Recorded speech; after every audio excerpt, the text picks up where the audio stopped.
course. My name's John Cook. I am currently working as an associate with Templar executives. I've been enrolled since June this year when I left the senior civil service, so I'm just sort of coming out into the real world, as they say, at the moment. The top priority, I think, whether it emerges or it's been sort of almost insistent, I think, throughout the time I've been involved, is about getting the business to really own the issue of cybersecurity, and that the things that are contributing to cyber risk are properly understood.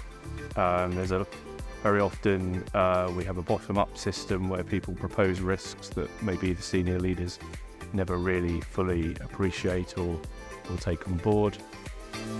And of course the bottom-up route, if you haven't got the top goals and strategies set from the top, can actually be a complete disconnect. So joining those up, I think, is really important.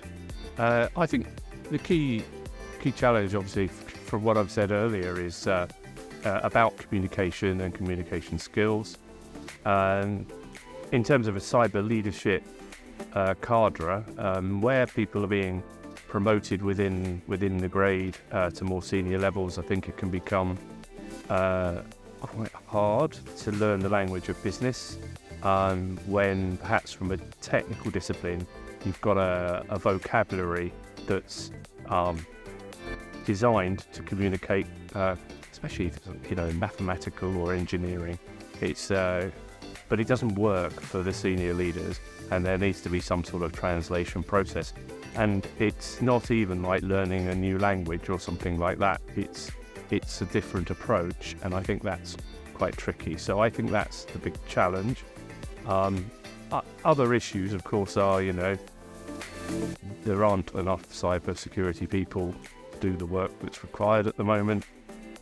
We need more people coming through with the right STEM subjects, and we need to get them so interested in the work that they want to join us and help us. So there are quite a lot of quite core things that need to be dealt with. I don't think these items are not moving as fast as perhaps people think. The technology bit is much more fluid. In 5 years from now, I really think they'll still be saying that the communication with the senior leaders and the strategy is really important. I'm sad to say that. This is a thing that must be, as I said, carry on for forever, probably. I do hope that we are saying we understand more about AI and how it's used and things like that.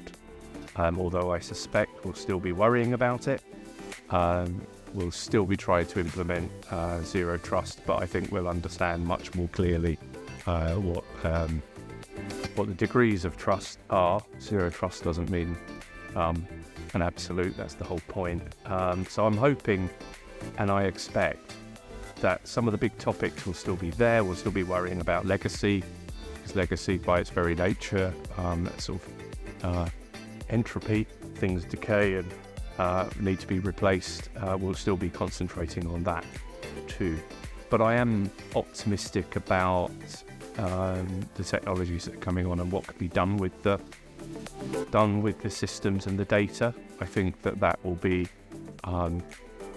but almost unrecognisable. So I think, so the challenges will be similar, but I think the outcomes will be in a different order.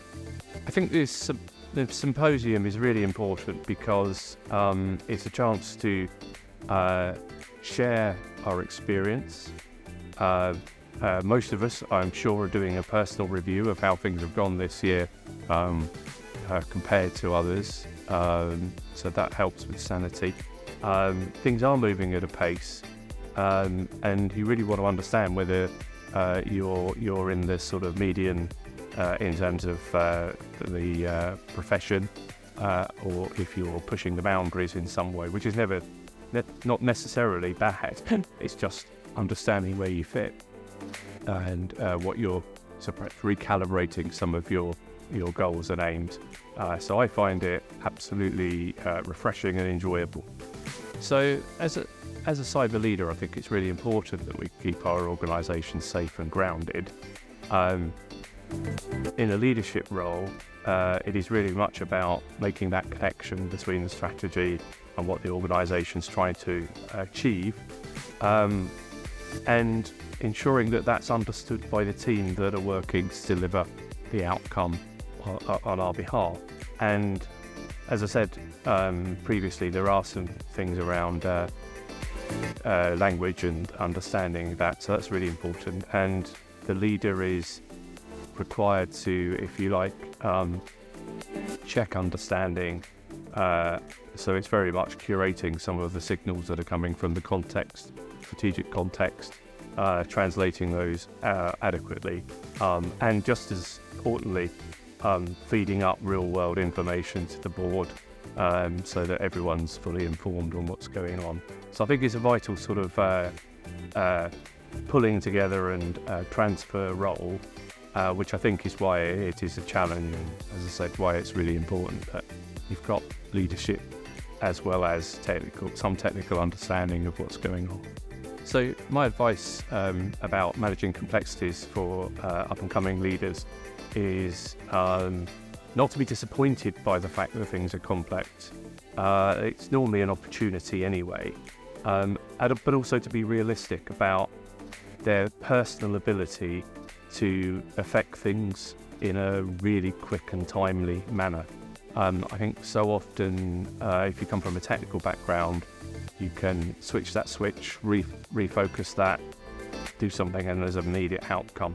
I think in terms of organisation and management, there's a much bigger lag between impact and outcome, but not to be dispirited by that, but just to understand that actually when things are complex, it does need some planning. There's normally a lot of other organisations involved, and that just involving another organisation requires planning. It's just a different type of work to what they might have been used to, not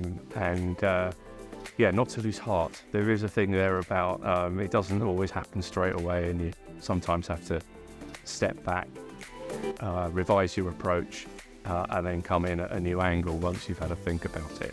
And also make sure that you are using some sort of coach or mentor, if there's one available, to help. They're very useful to help you reframe something when you feel that you're bashing your head against some sort of hard object.